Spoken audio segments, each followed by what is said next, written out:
আমি ধরে নিলাম যদি আসে তাইলে কি হবে। নাম্বার ওয়ান, তার মতো মানুষ ফেরত আসলে আপনি আসলেই আজকে আসলে কালকে ফাঁসিতে ঝুলাই দিতে পারবেন না। গল্প আপনি যতই করেন ঝুলাই দিতে পারবেন না। তাকে আনার মানে তাকে সাব জেলে রাখবেন। যখন সেখানে ফেরত আসবে সাথে সাথে তার সাধারণ সংসারে যত আমলা আছে তার 30% চাঙ্গা হয়ে যাবে। এই 30% চাঙ্গা হওয়ার মানে সরকারের প্রশাসনের উপর থেকে 30% ক্ষমতা কমে যাবে। জিনিসগুলো মস্করার না। আমাদের আজকের প্রধানমন্ত্রী আওয়ামী লীগের যে বলয়টার মধ্যে ছিল, যে কারণে সে আয়নাগর করেছে, এটাকে অপোজ করতেছে তার অ্যাকশন দিয়ে। তো এই অ্যাকশন দিয়ে যে অপোজ করতেছে সেটার বহিঃপ্রকাশ হিসাবে রাষ্ট্রপতিকে অপসারণ করছে, অর্থাৎ ওই বলয়ের মধ্যে নাই। এবং আওয়ামী বলয়ের মধ্যে যদি না থাকে সরকার, এই বর্তমান সরকার যদি আওয়ামী বলয়ের মধ্যে না থাকে তাহলে সেটার জন্য তার উপরে চাপ থাকবে, কারণ এই প্রশাসন সাজানো আওয়ামী লীগের। হ্যাঁ, অনেক কিছুই সাজানো আওয়ামী লীগের। সুতরাং সেই কারণে বলছি, আপনি পার্লামেন্টের ভিতরে ডিস্টার্ব নাও হয়, একদিকে দ্রব্যমূল্যের ঊর্ধ্বগতি, আরেকদিকে ভূ রাজনীতি, আর একদিকে আওয়ামী লীগের চাপ। আওয়ামী লীগের চাপ মানে কোনটা? ওই যে সাপলুডু খেলার মতো, আসতেছি ডিসেম্বরে আসবো ইত্যাদি ইত্যাদি। আজকে কল্পনা করেন চক্ষু বন্ধ করে, কেউ আমাকে বলতে পারেন ডিসেম্বরে উনি আসবেন কি আসবেন না? আমি তো গণক না, আমি বলতে পারবো না। জুলাই সনদ যদি 100% বাস্তবায়ন করা হয় এই দেশের কোনো ক্ষতি হবে না। নাম্বার ওয়ান, কেউ যদি বলতে পারে দেশের ক্ষতি হবে, আমি আর টকশোতে আসবো না। নাম্বার টু, দেশের জনগণের কোনো ক্ষতি হবে না। দেশের ক্ষতি হবে না, দেশের জনগণের ক্ষতি হবে না। আপনার সমস্যা কি? কিছুই নাই। ওই যেই সংবিধান যেখানে ছিল ঠিক সেইখানে বসে আছে। এবং আমার কিছু অদ্ভুত লাগে, সেই সংবিধানে ঢুকলো কেমনে ওনারা? সংবিধানের ভিতরে আপনি ঢুকলেন কেমনে? এই যে কয়েকদিন আগে, 5 মাস আগে, 5 মাস পরে কয়েকদিন আগে যে আমাদের রাষ্ট্রপতি শাহাবুদ্দিন চুপ্পু সাহেব পদত্যাগ করলেন। আচ্ছা, পদত্যাগ করার পর কথা উঠলো কি? আমাদের আইনমন্ত্রী সেলিম ভাই নিশ্চয়ই মনে আছে, আইনমন্ত্রী একেবারে সংবিধানের বইটা হাতে নিয়ে বলতেছে 123-এর 2 অনুচ্ছেদ মোতাবেক এই রাষ্ট্রপতি পদত্যাগ করার পর 90 দিনের মধ্যে নির্বাচন হইতে হবে, এবং সেটা সেপ্টেম্বরের 23-24 তারিখের মধ্যে। একেবারে সুন্দর করে সংবিধান বুঝাই গেছে দেশ জাতিকে। ওই অনুচ্ছেদের ভিতরেই লেখা আছে, ওই 123-এর মধ্যেই লেখা আছে যে সংসদ ভেঙে যাওয়ার পর 90 দিনের মধ্যে নির্বাচন। তো সংসদে ভেঙে গেল, 12তম সংসদে ভেঙে গেল, তার কয়দিন পরে নির্বাচন হয়েছে? কোন সংবিধানে হয়েছে? সেটা নিয়ে একবার প্রশ্ন আছে। না থাকলে আপনি সেই সংবিধানে ঢুকলেন কিভাবে? আপনি যত গল্পই করেন আপনি ঢুকতে পারেন না। আপনি এখনও সংবিধানে ঢুকেন নাই। এবং আমাদের নির্বাচন কমিশনের নির্বাচনের তারিখটা ঘোষণা করেছিল, তখন বলেন নাই সংবিধানের 123 অনুচ্ছেদ মোতাবেক আমি নির্বাচন ঘোষণা, আমি চ্যালেঞ্জ করলাম, দেখান। তার মানে সংবিধানের বাইরে। আপনি সংবিধানের বাইরে বসে নির্বাচন করছেন, সামনে প্রশ্ন আসতেই পারে আপনি কিভাবে নির্বাচিত। এখন বলতে পারেন তুমি রাজ্জাকে জিজ্ঞেস করলে কিছু আসে যায় না। আসলে কিছু আসে যায় না। শেখ হাসিনাও তাই ভাবতো, কিন্তু যখন একটা ঐক্যমত তৈরি হয়ে যায় তখন তো বুলেট টুলেট কিছু চলে নাই। শেখ হাসিনা কিন্তু বলতে পারে নাই আমি সংবিধান মোতাবেক প্রধানমন্ত্রী আসি বইলে থাকতে পারে নাই, চলে যেতে হইছে। তো টাইম ইজ কামিং। আপনাকে তো নিয়মের ব্যত্যয় ঘটানো যাবে না। আর সেই নিয়মের ব্যত্যয় ঘটাই আপনি পার্লামেন্টে বসবেন, আর ওইখানে বসে বসে আইন পাশ করে দেশবাসীরা মানতে বলবেন, কি করে সম্ভব? আপনি নিজের বিবেক থাকবে না, আপনি আইনের ঊর্ধ্বে থাকবেন আর আমাকে আইনের আওতায় নিবেন, এটা তো হয় না। এইবার আসেন মানবাধিকার কমিশন গঠন, বা আমি ওখানে যেতে চাই যে গণতন্ত্র, আমি সেটাই বলতেছি। আপনি গণতন্ত্রের রক্ষা কবচের ভিতরে একটু আগে তো আপনাকে বললাম বিচার নিয়োগের যে বিষয়। আবার আসেন মানবাধিকার কমিশন অধ্যাদেশ, এই যে বেসিক জায়গাগুলা আপনার কথায় কথায় বলে 133টা অধ্যাদেশ ছিল, 98টা পাস করছি। আরে ভাই, ভাইটাল জিনিস 5টা পাস করার নাই তো কি? What is the use of it? আপনি এটার ইউজটা কি? আপনি লোকের সংখ্যা বুঝে তো লাভ নাই। এই দেশের লোক এখন সেই জায়গাটায় নাই। কেন নাই সেটাও বলে দিচ্ছি। সেলিম ভাই আমার সামনে, ওনাদের দলের দায়িত্বশীল ব্যক্তিরা বলছিলেন জুলাই একটা ইমোশন, ওটা দিয়ে রাষ্ট্র চলে না। বলছে না, জুলাই একটা ইমোশন, ওটা দিয়ে রাষ্ট্র চলে না। অথচ আজকে কিন্তু জুলাইয়ের সময় যে 1 দফা ঘোষণা আসছিল, সেটার ঘোষককে সেটা নিয়ে কারাকারি চলছে। পুরো জুলাইকে নিয়েই তো কারাকারি। তার মানে কি, জুলাইয়ের একটা বিশাল ইম্প্যাক্ট বাংলাদেশের রাজনীতিতে এখন আছে। এবং এইটা বুঝতে পাইরা যে চলতে হবে সামনে জুলাইকে ধারণ করে, তাই এখন এটাকে ক্যাশ করার পরিকল্পনা। ক্যাশ করার পরিকল্পনা কেন বলছি? আপনি প্রফেসর ইউনূস সাহেব যে এই জুলাই জাদুঘরের উদ্বোধনে গেলেন, উনি কি ওনাকে যে গ্যালারিতে, দর্শক গ্যালারিতে ডাইকাই না ওনাকে বসাইলো প্রধানমন্ত্রীর পাশে, উনি কি জুলাই যোদ্ধা ছিলেন? উনি তো যত বড় আন্দোলন হয়েছে সব দল মিলা করছে, বিএনপিও করছে, উনি তো তখন প্যারিসে। 8 তারিখ আপনি ওনাকে বসাইলেন, কিন্তু এই মুক্তিযুদ্ধের আর এই যে জুলাইয়ের যারা অগ্রপথিক, আপনি বিএনপি আছেন, জামাত আছেন, XYZ আছেন, নো ম্যাটার, কিন্তু ফিজিক্যালি যে লোকগুলোর সামনে দৃশ্যমান ছিল তার ভিতরে ছাত্রদের কিছু নাম আছে যারা উপদেষ্টাও হয়েছিল, তারা আজকে একটা দলও করছে। তাদেরকে আপনি দাওয়াত দেন নাই তা না, গয়রহ কার্ড দিয়ে দিচ্ছেন না, তাদেরকে আপনার স্পেশাল দাওয়াত দিবেন। স্পেশাল দাওয়াত মানে কি? মঞ্চে বসবে। আচ্ছা, মঞ্চে যদি না বসান, আপনি যদি তারা দর্শক গ্যালারিতে বসায় রাখেন এবং তারা যদি যাইতো ওখানে, নাহিদরা যদি দর্শক গ্যালারিতে বসে থাকতো, তাহলে রেজাল্টটা কী দাঁড়াইতো? রেজাল্টটা দাঁড়াইতো যে জুলাইয়ের টোটাল কৃতিত্বটা মঞ্চে যারা বসা আছে তাদের। তাই তারা যায় নাই, কারণ আপনি তার কৃতিত্ব দিতে হবে। এই যে আমাদের স্বাধীনতার একটা ঘোষক নিয়ে আজও বিতর্ক চলছে, সংবিধানে লেখা আছে বঙ্গবন্ধু স্বাধীনতার ঘোষক, চুপ্পু সাহেব ক্ষমতায় থাকার মসনদে থাকার লোভে গিয়ে ওইখানে বইতে লেখা আছে বঙ্গবন্ধু ঘোষক, উনি পার্লামেন্টে পড়লেন জিয়াউর রহমান স্বাধীনতার ঘোষক। আপনি পড়েন ভাই, আপত্তি নাই, দেশবাসী তো দেখলো। এই যে এই প্রহসন করে আপনারা ক্ষমতায় বসে থাকবেন আর এই প্রহসন করে দেশ চালাবেন, পারছেন না, নিয়ন্ত্রণ করতে পারতেছেন না। এখন সব ওপেন মানুষের কাছে। তো আপনি নিজে আগে ট্রান্সপারেন্ট হইতে হবে। বাংলাদেশ চালাইতে হলে প্রথম শর্ত হলো আপনার ট্রান্সপারেন্ট, স্বচ্ছতা। স্বচ্ছ যিনি হন না, এই যে ঘোলাটে লোকগুলা বসেন, ঘোলাটে লোকগুলা বসার মানে হচ্ছে এদেরকে ক্যাশ করে, তুমি এই ঘোলাটে আত্মা নিয়ে আসছো, তুমি স্বচ্ছ না, তুমি এই করতে হবে, তা নাহলে এই বাটে পড়বা। তাই চলতেছে। আপনি দেখেন না দেশটা কিভাবে চলে। এই যে আপনি বললেন যে নিয়ন্ত্রণ নেই, নিয়ন্ত্রণটি আসলে সরকারের নিয়ন্ত্রণ নেই না দেশের ব্যবস্থাপনায় ত্রুটি দুর্বলতা? আপনি একটা জিনিস লক্ষ্য রাখেন, যেমন ধরেন এই যে বর্তমান যে সরকার ক্ষমতায় আছেন, তার কিন্তু রাজনৈতিকভাবে ডিস্টারবেন্স হওয়ার সম্ভাবনাটা খুবই কম। কেন কম? আমরা বিরোধী দলকে তো দেখছি রাজপথে কর্মসূচি পালন করছে। না, কর্মসূচি পালন করুক, কেন কম সেটা বলি। ধরেন বিরোধী দলে অন্যতম দল আছে জামাত, আসন সংখ্যা 68, নারী আসন আরও আছে 8টা, 76। আমাশানা মুক্তির চেতনা এমন পর্যায়ে গেছে আমাদের দেশে, চেতনা হইতে হইতে এই চেতনার সময় সবচেয়ে বেশি সিট তারা পাইছে, মানে তাদের জীবদ্দশায়। এর আগে তো এই সিট পায় নাই। তাহলে কি মুক্তিযোদ্ধার চেতনার যে চিৎকার, সেটা কি জনগণ অ্যাকসেপ্ট করে নাই? নাহলে 68টা সিট কীভাবে পায়? কারণ জনগণ চিন্তা করছে যে হ্যাঁ, মুক্তিযুদ্ধের চেতনাকে বিক্রি করা হয়। আচ্ছা, এই যে 76টা সিট তার আছে নারী আসন নিয়ে, সে এই পার্লামেন্টে কেন ডিস্টার্ব করবে? কারণ সে একটা বিরোধী দলের পতাকা লাগায় ঘুরতেছে। তোমরা তাকে রাজাকার বলো, সে তার বিদেশি বাংলাদেশের পতাকা লাগায় ঘুরতেছে। সুতরাং এই 5 বছরে সে আরও সাংগঠনিকভাবে শক্ত হওয়ার প্ল্যান করবে। এনসিপি একটা দল, সকাল বিকাল যাদেরকে টিভিতে ডাইকে না আপনারা বলেন তোমার আয়ের উৎস কী, আর কোনো দলের ডাকার ক্ষমতা আপনাদের নাই, আর কোনো দলের ক্ষমতা নাই আপনারা জানেন রাজনীতিবিদরা কেমনে চলে, আমরা জানি। কিন্তু ওই কয়টা ছেলেরা নরম পাইছে না, এসে তাদেরকে জিজ্ঞেস করেন বারবার, উৎস কই, টাকা পাও কই, চলো কেমনে, প্রাডোতে উডো কেমনে, ইত্যাদি ইত্যাদি। এটা বলে দুর্বল বলে। কিন্তু 6টা সিট পাইছে। বাংলাদেশ এসে প্রথম একটা রাজনৈতিক দল যে 1 বছর যার বয়সে 6টা সিট পাইছে। এখন কেউ বলে 6টা সিট দেওয়া হয়েছে, দেওয়া হলে তো পুরো ইলেকশনটাই বাতিল হয়ে যায় বেটা। কাজে 6টা সিট পাইছে। তো যারা 6টা সিট পাইছে তারা কি করবেন? 2টা নারী আসন, 8টা সিট। রাশেদ খানের জিন্দিগিতে একটা সিট পায় নাই, আওয়ামী লীগের করুণায় পাইছে। তো এখন তারা 8টা সিট পাইছে, তারা কি করবে? পার্লামেন্ট থাক, আমরা দলটা গুছাই। কিন্তু এই দিক দিয়ে সমস্যা নাই, প্রশ্ন অন্য জায়গায়। আপনার বিদ্যুৎ বিল বাড়াচ্ছেন, আকাশচুম্বী গ্যাস বিল, আকাশচুম্বী গ্যাস নাই। এবং তাত্ত্বিকভাবে কোনো উপদেষ্টা বলেন গ্যাস বিল বাড়লে কী হবে, টাকাটা তো দেশের বাইরে যাচ্ছে না, আপনাকে রাইটটা কে দিছে যে আমার কাছে টাকা চুইসে নিয়ে আপনি রাখবেন? পকেট খালি হচ্ছে, আমার টাকা চুইসে নিয়ে আপনি রাখবেন, আপনাকে রাইটটা কে দিছে? চিবিয়ে বলে, মানে অসহ্য। আপনি এইভাবে কথা বলতে পারেন না।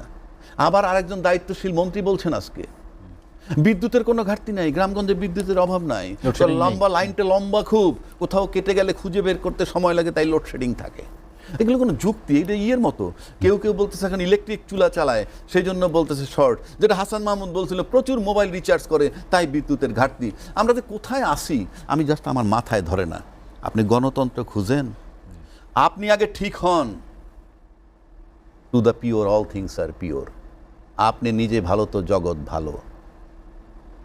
এটা যারা লিখছে, আজও বাংলাদেশে কোনো দার্শনিক পয়দা হয় নাই যে কথাটা মিথ্যা, যে to the pure all things are pure. তো তা নাহলে আপনার কথা শুনবে না কেন? ক্ষমতাসীনদের অনেকে তো বিষয়টি উপলব্ধি করেন। আপনি জানেন একজন সংসদ সদস্য কথা বলেছেন। আপনি এই সংস্কার না করলে এগুলো হবে না তো। একটা আগে বললামই তো, সিএমএস কেন এত ক্লিন থাকে, ঢাকা মেডিকেল কলেজ চলে না কেন? আপনি হাঁটতে হাঁটতে যাইতেছেন, যেদিকে চোখ যায় আই এম দ্য বস, আমি যা বলি তাই হবে, এখান থেকে একটা রাস্তা হবে। রাস্তাটা যাচ্ছে কোথা থেকে কিন্তু জানেন? হাওরের মধ্যে দিয়ে। আব্দুর রহমান সাহেব হামিদ সাহেব নিয়ে গেছে কোত্থেকে? হাওরের মধ্যে দিয়ে। একটা সভ্য জগৎ এটা চলে নাকি? একটা হাওরের মধ্যে দিয়ে রাস্তা নিয়ে দুই পাশে কি করে দিলেন? দুই পাশের পানি চলাচল কি করে দিলেন আপনি? এই হলো আবেদন। আমি হাইটে যাইতেছি, হ্যাঁ এখানে একটা খেলার মাঠ হওয়া দরকার। আমি হাইটে যাইতেছি, এখানে এই ক্যান্টিন হওয়া দরকার। বলে দিলে হয়ে, দিস ইজ নট, এটা পলিসি না। আপনার সব সিস্টেমে চলবে অটো। এই অটো করার জন্য যে সংস্কারটা দরকার ছিল, সেই সংস্কারের জন্য গণভোটের সাথে জুলাইয়ের বাস্তবায়ন আপনি করছেন না কেন? আমি দায়িত্ব নিয়ে চ্যালেঞ্জ করে বলতেছি, জুলাই সনদ যদি 100% বাস্তবায়ন করা হয়, এই দেশের কোনো ক্ষতি হবে না। নাম্বার 1, কেউ যদি বলতে পারে দেশের ক্ষতি হবে, আমি আর টকশোতে আসবো না। নাম্বার 2, দেশের জনগণের কোনো ক্ষতি হবে না। দেশের ক্ষতি হবে না, দেশের জনগণের ক্ষতি হবে না। আপনার সমস্যা কি? বাড়তি কোনো পয়সা খরচ হবে না। সমস্যাটা কি? তাহলে সবাই একমত হচ্ছে না কেন? দলীয় ক্ষমতা খর্ব হয়ে যায়। 1, 2, আপনি দুর্নীতি করে চাপা দিতে পারবেন না, সিস্টেমে দুর্নীতি বের করে ফেলবে। এখন আপনি দুর্নীতি করে চাপা দিবেন, নেক্সট যে সরকার আসবে তাকে দুর্নীতির টাকা শেয়ার দিয়ে ওটাকে চাপা দেওয়াবেন। That is the thing happening. গ্যাস সংকট, তারপরে বিদ্যুৎ সংকট, দ্রব্যমূল্যের ঊর্ধ্বগতি। আমি রাজনীতিতে বললাম না, রাজনীতি কিন্তু ওই 11 দল রাজনৈতিকভাবে রাজনৈতিকভাবে কিন্তু 11 দলের ওই সমস্ত ডিস্টারবেন্স হবে না। তারা ওই ডিস্টার্ব করতে যাবে না। কিন্তু আপনি এইগুলো তো রাজনৈতিক প্রবলেম না, এগুলা বিদ্যুৎ নাই। কেন নাই সেই প্রশ্নে গিয়ে তোমার লাভ নাই। কেন নাই বললে তো আমি মানবো না।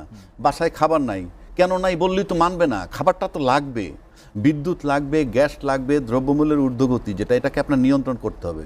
এটা যাতে ব্যর্থ হন, এটার প্রেশার আপনার অটো পড়বে। এটা তো বলা লাগবে না, অটো পড়বে। আচ্ছা, এই প্রেশারটা পড়বে। একইভাবে যদি আপনি আসেন বাংলাদেশের ভূরাজনীতির দিকে, যদি 3টা দেশের সুপার খেলা চলতে, বিশেষ করে চায়না আমেরিকার সুপার একটা খেলা চলতেছে।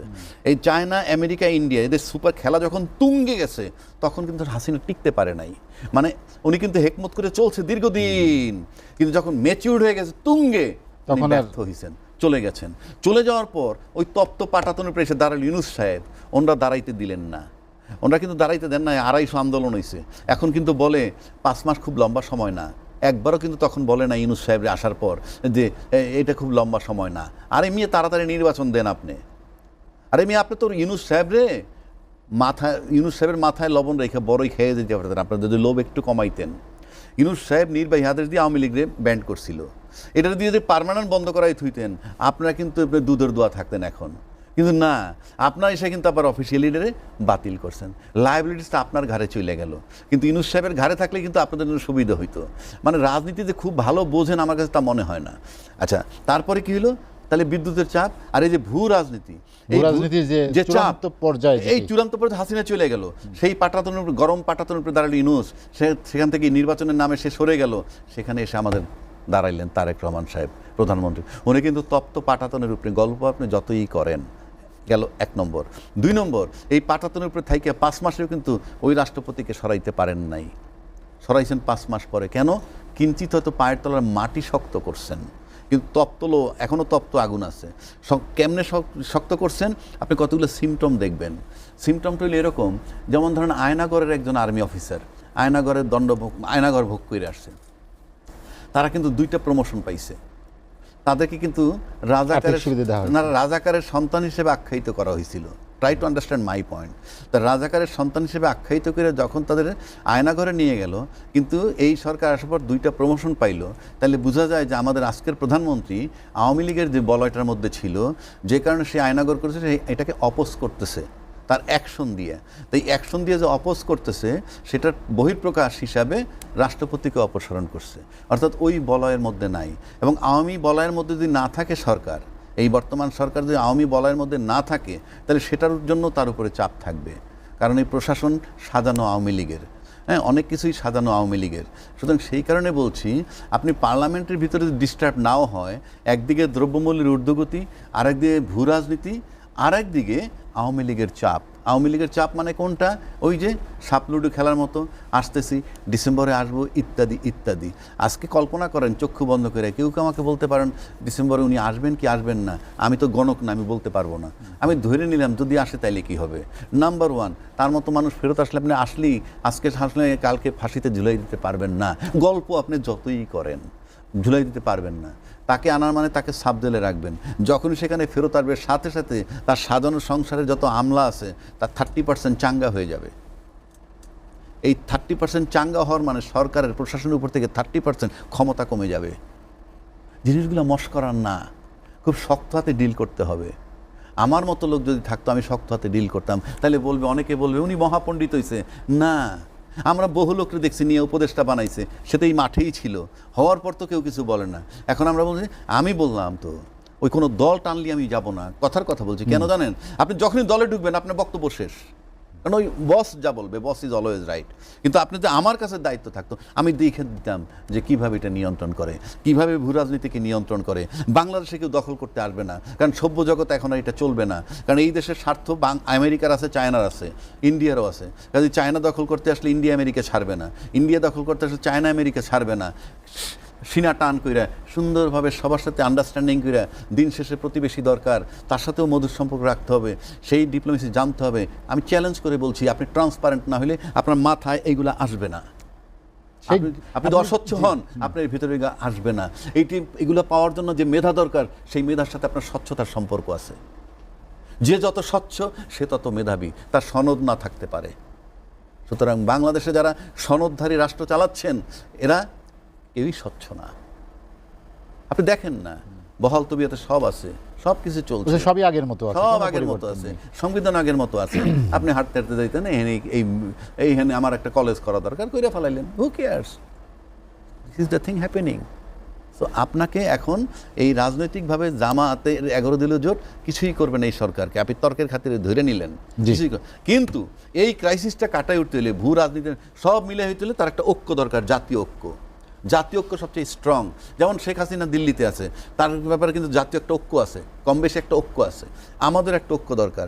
আর সেই ঐক্য যদি আপনাকে আনতে হয় রাজনীতির মাঠে, 11 দলীয় বিরোধী দল সহ বিএনপির সাথে যদি একটা ঐক্য আনতে হয়, জাতীয় ঐক্য প্রি কন্ডিশন, গণভোটের আলোকে জুলাই সনদ বাস্তবায়ন করতে হবে, তা নাহলে আপনি ঐক্য হবে না। দলীয় সিদ্ধান্তের বাইরে যদি ভোট দেয়, তাহলে তার সদস্যপদ বাতিল হয়ে যাবে। সুতরাং আপনি নিশ্চিত থাকতে পারেন যে দলীয় ভোট সব বিএনপির প্রার্থী পাবে। এখন প্রশ্ন হচ্ছে ভোটের সিস্টেমটা কি? ভোটের সিস্টেম আপনি যদি গোপন রাখেন, আমি তো জানি না ঠিক প্রেসিডেন্ট ভোট কীভাবে দেবে, সেলিম ভাই হয়তো আমার চেয়ে ভালো জানবেন। সেলিম ভাই হয়তো প্রথমবারের মতো দিবেন। হ্যাঁ, যাই হোক, আমি জানি না। সেলিম ভাই আপনি বলেন তো, ভোটটা কি গোপন থাকবে নাকি? এটা আপনার গোপন থাকারই কথা, যেটা আমরা থাকার কথা বলতে কি, মনে করেন গোপন থাকলে তো আমার ভোট আমি কারে দিব কেউ তো জানার কথা না। তাহলে তো ফ্লোর ক্রসিং করলাম কি করলাম না সন্দেহ থাকবে, যে 213টা ভোট, কথার কথা যে এনে 50টা কম পাইছে বিএনপির প্রার্থী, তাহলে বিএনপি ভাবতে পারে যে আমার 50টা ভোট গেল। কিন্তু কোন 50 জন, আমার কাছে মনে হয় বিষয়টা এরকম না। আমি যেটা পত্রিকায় পড়লাম তাতে বোধহয় আপনি কোন প্রার্থীকে দিবেন, প্রার্থীর পাশে আপনার নাম দেওয়া হবে এবং কোন আসনের এমপি এটা লিখতে হবে, এটুকু আমার ধারণা। কাজে ওই ব্যাপারে কোনো সন্দেহ নাই যে ইট ইজ সার্টেন যে বিএনপির প্রার্থী যিনি থাকবেন সে পাস করবেন। এখন প্রশ্ন হচ্ছে যে আপনি কর্নেল অলিকে যে প্রার্থী বানানো হইল এরকম একটা অবস্থায়, সেটা কিন্তু একটা প্রশ্ন, একটা কোশ্চেন মার্ক। এটা কোশ্চেন মার্ক যদি আপনি আনেন, তাহলে আমার কাছে একটা আলোচনার বিষয় হয়। আপনি ওইভাবে চিন্তা করেন। আমরা এই মুহূর্ত পর্যন্ত জানি যেটুক, আমার মনে হয় বিএনপির তরফ থেকে কাকে দিবে আমরা জানি না, এখনও কিন্তু স্থির হয় নাই। বাট 11 দলীয় যে বিরোধী দল, 11 দলীয় জোট, তারা কিন্তু কর্নেল অলি সাহেবকে অলরেডি ডিক্লারেশন দিচ্ছেন। তার ক্রাইটেরিয়া কি? উনি একজন আর্মি অফিসার ছিলেন, এবং উনি একজন বীর বিক্রম, এবং উনি একজন মুক্তিযোদ্ধা। আবার যদি আমি ফখরুল ইসলাম আলমগীর দিকে যাই, আমি কারো দোষ দিচ্ছি না বা নিন্দা করছি না। ফখরুল ইসলাম আলমগীর সাহেবের পারিবারিক ব্যাকগ্রাউন্ডে বলা আছে, তার ফ্যামিলিতে তার পিতা মুসলিম লীগ করতেন, তিনি মন্ত্রী ছিলেন। তো আমরা তো মুসলিম লীগ করা মানেই তখন তাদেরকে রাজাকার ধরা হয় স্বাধীনতার পর থেকে। তো সেই হিসাবে তিনি তার পরিবারের পারিবারিক প্রশ্ন আসে। তো পারিবারিক প্রশ্ন যদি আনেন, তাহলে বিএনপির যোগ্য প্রার্থীকে। পারিবারিক প্রশ্নটা আমি কেন বলতেছি, বাংলাদেশে ইনশাআল্লাহ তাআলা গত 53-54 বছর যাবৎ মুক্তিযুদ্ধের চেতনা, মুক্তিযুদ্ধের চেতনা, মুক্তিযুদ্ধের বাইরে কিছু নাই। সুতরাং you must pay honour to a freedom fighter. তা সেদিক থেকে যদি আপনি বিবেচনায় নেন, ফখরুল ইসলাম আলমগীর সাহেব যদি বিএনপির প্রার্থী হন আর কর্নেল অলি সাহেব যদি 11 দলীয় জোটের প্রার্থী হন, আমি তো মনে করি সবার ভোট তাকে দেওয়া উচিত, যেহেতু উনি কনফার্ম একজন বীর বিক্রম এবং নিজে একজন মুক্তিযোদ্ধা।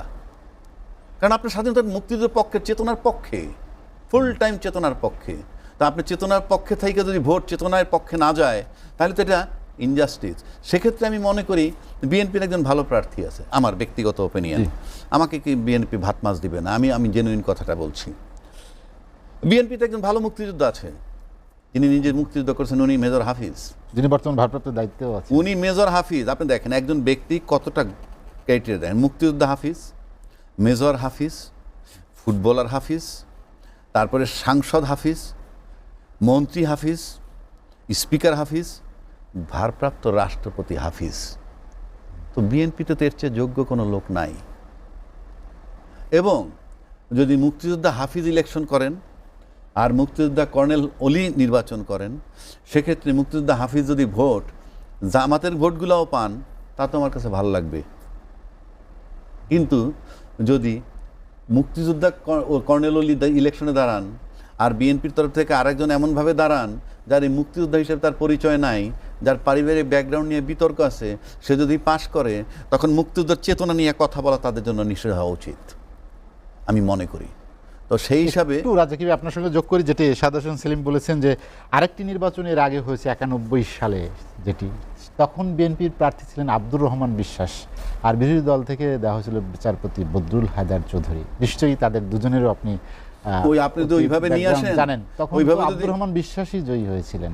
ওইটাতে বললাম, ওইভাবে যদি বিষয় নিয়ে আসেন, তাহলে একটা কথা বলে দেই, এই মুক্তিযুদ্ধের চেতনাটা একটা রাজনৈতিক ইস্যু। নোবডি, কেউ ফিল করে না। ফিল করলে আপনি মুক্তিযোদ্ধার মেয়েরে রাজাকারের ছেলের সাথে বিয়ে দিচ্ছেন, আবার গল্প করেন। মানুষ, বাংলাদেশের লোকগুলাই জানি কেমন। আপনি যেটা টিকে রাখতে পারবেন সেটা বলেন কেন?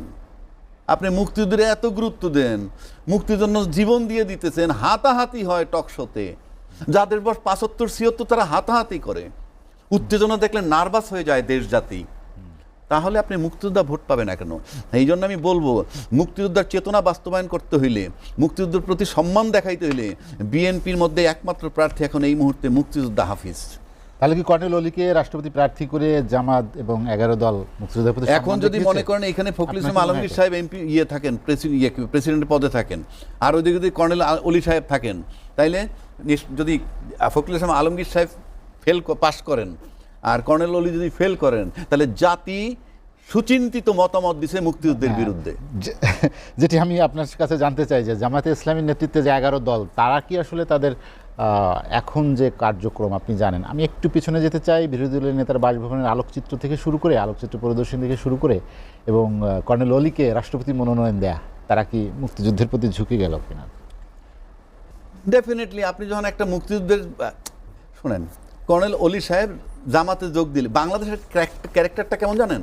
আপনি জামাতে যোগ দিলে রাজাকার হয়ে যাচ্ছেন, কিন্তু জামাতের লোক এসে যদি আপনার দলে যোগ দেয়, তখন আপনাকে রাজাকার বলা হয় না।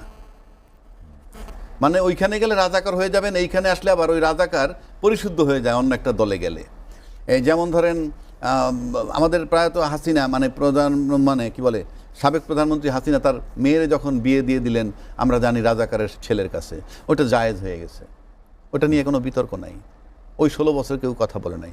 সুতরাং এই যে আপনার একটা, এগুলো দিয়ে প্রমাণ করা যায়, যে ধাপে ধাপে প্রমাণ করা যায় মুক্তিযুদ্ধের চেতনা না শুধু ক্যাশ করা। তাহলে আমি আবারও জোরালো কণ্ঠে বলছি, যদি আজকে যেমন আমার এখানে এরশাদ হোসেন সেলিম ভাই আছেন, উনি যদি মনে করেন বিএনপিতে এমন একজন লোক প্রার্থী দেয় যিনি মুক্তিযোদ্ধা না ব্যক্তিগতভাবে, আর অন্য জায়গাতে একজন মুক্তিযোদ্ধা দাঁড়ায়, কোনো শর্ত ছাড়াই তো মুক্তিযোদ্ধার পাশ করা উচিত এবং দলকে বলা উচিত উনি মুক্তিযোদ্ধা, pay honour to a freedom fighter.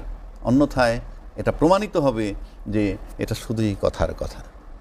এইটি নিয়ে আসলে আপনি বলছেন যে রাজনৈতিক হাতিয়ার হিসেবে ব্যবহৃত হচ্ছে। অবশ্যই 55 বছর ধরে যেটি হচ্ছে সেটি থেকে তো বেরিয়ে আসার কথা ছিল, বা সেটিই তো 5 আগস্টের একটা আকাঙ্ক্ষা ছিল। সেখানে কেন জোর দিচ্ছেন না, বা সেই জায়গাগুলো কেন রাজনৈতিক সেই দলগুলো কথাটা আপনি শুরুতে স্মরণ বলছেন যে করছেন না? টেকসই গণতন্ত্র। টেকসই গণতন্ত্র মানে আমি এক জায়গায় ঘুরতে গেলাম, গিয়ে দেখলাম যে ভাই এখানে তো একটা এই এলাকায় প্রচুর জেলে আছে। আচ্ছা, তো জেলে আছে তো খাল শুকিয়ে যাইতেছে, তো এই খালটা খনন করতে হবে, পানি প্রচুর আনতে হবে, পইলা চলে আসলাম। এভাবে রাষ্ট্র ঠিক হয় না। রাষ্ট্র ঠিক হওয়ার জন্য আপনার প্রাতিষ্ঠানিক যে পরিবর্তনটা দরকার। যেমন আপনি ধরেন একজন ব্রিগেডিয়ার জেনারেল চালান সিএমএইচ, জি, হ্যাঁ, ব্রিগেডিয়ার জেনারেল যে সিএমএইচটা চালায় সেটা ঝকঝক চকচক করে কেন? ওই ব্রিগেডিয়ার সাহেব ঢাকা মেডিকেল কলেজ চালাইতে দেন ডাইরেক্টর হিসাবে, আমি লিখে দিতে পারি। ব্রিগেডিয়ার তো দূরের কথা, আর্মি চিফকে চালাইতে দেন, ব্যর্থ হয়ে আপনার বাসায় কাছে যান। জানাই ঢাকা মেডিকেলও যিনি চালান উনিও আর্মি অফিসার, আমি তো সেটাই বলছি। তাহলে সিএমএইচ তো ঝকঝক চকচক করে, কিন্তু ঢাকা মেডিকেল কলেজ কেন পারে না? কারণ প্রাতিষ্ঠানিক যে সিস্টেমটা, এই যে আপনি একটু আগে বললেন যে টেকসই গণতন্ত্র, টেকসই গণতন্ত্রের কতগুলো শর্ত থাকে। নাম্বার 1, নাগরিকের ভোটের অধিকার। নাম্বার 2, নাগরিকের বিচার পাবার অধিকার। নাম্বার 3, নাগরিকের স্বাধীনভাবে কথা বলা এবং চলার অধিকার। এখন আসেন ভোটের অধিকার। ভোট যেটা দেখেন, আপনি আনুষ্ঠানিকভাবে ভোট দেখতেছেন, কিন্তু ভোটের পরে বলা হয় জাহিদুরে পাশ করানো হয়েছে, ও মিস্টার এক্স রে পাশ করানো হয়েছে। এই কথা কিন্তু হয়। এই যে পাশ করানো হয়েছে মানে ভোট হয় নাই, আর পাশ করানো হয়েছে মানে ওই সিটটা বিতর্কিত। আচ্ছা, এবারের ভোটে অনেকগুলো আসনে এভাবে বলা হয়েছে, তার মানে কি? আপনি যে দুইটা আসনের কথা বলছেন, যে কেউ কেউ বলছেন নাহিদকে পাশ করানো হয়েছে, ডাক্তার শফিকুর রহমানের পাশ করানো হয়েছে, যদি তাই হয়ে থাকে তাহলে তো দুইটা সিটে নির্বাচন হয় নাই। আপনি জিনিসটা বুঝছেন? এই যে মস্করা করে এসে বইলা ফালায় টকশোতে এসে যে সমস্ত দলের লোকেরা একবারও ভাবে না বললাম কি, তুমি যেটা বললাম মানে তো দুইটা সিটে নির্বাচন হয় নাই। এটা তো এই দুইটা তো হয়ই নাই, যেহেতু দেওয়া হয়েছে, তাহলে বাকি 298টার অবস্থা কি? কোশ্চেন মার্ক হয়ে যায় না? বিতর্কিত করে যায়, বাহবা নয়, সস্তা বাহবা, পপুলারিটি। এখন আসেন, আপনি যে নাগরিকের বিচার অধিকার দিবেন, বিচার দেওয়ার অধিকারের পূর্ব শর্ত কি? স্বাধীন বিচার ব্যবস্থা। স্বাধীন বিচার ব্যবস্থার জন্য দরকার কি? স্বাধীন সচিবালয়, বিচার সচিবালয়। সেটা কি করলেন? এই ক্ষমতা এসে সেলিম ভাইরা বন্ধ করে দিলেন। তারপরে বলা হচ্ছে বিচারক নিয়োগ যে অধ্যাদেশ, সেটাকে আইনে রূপান্তর করলেন না। তাহলে আপনি স্বাধীন বিচার কিভাবে দিবেন? এরপরে আসেন নাগরিকের স্বাধীনভাবে চলার অধিকার, বলার অধিকার, সেটার সাথে সম্পর্কিত হলো গুম অধ্যাদেশ। সেটাকে আপনি আজও আইন বানান নাই, পোক্ত করে আনবেন বলছেন, পোক্ত করে আনবো, এই জন্য এটা পাশ করাইলাম না। 5 মাস কিন্তু পার হয়ে গেছে। তার মানে আপনি নাগরিক অধিকার নিশ্চিত করতেছেন না, স্বাধীনভাবে চলার অধিকার নিশ্চিত করতেছেন না, কে চলতে পারে কি পারে না সেটা ইম্যাটেরিয়াল। বিচার ব্যবস্থা নিশ্চিত করতেছেন না যে বিচার পাবে, সুতরাং আপনার টেকসই গণতন্ত্রের দিকে নাই। এগুলোই তো গণতন্ত্রের রক্ষা কবচ। জি, অথচ আপনি হাঁটতেছেন এক জায়গায় গেলেন, হ্যাঁ আমার এখানে একটা স্টেডিয়ামের দরকার, ঘোষণা করে দিন একটা স্টেডিয়াম হয়ে গেল। This is not the way to lead the country.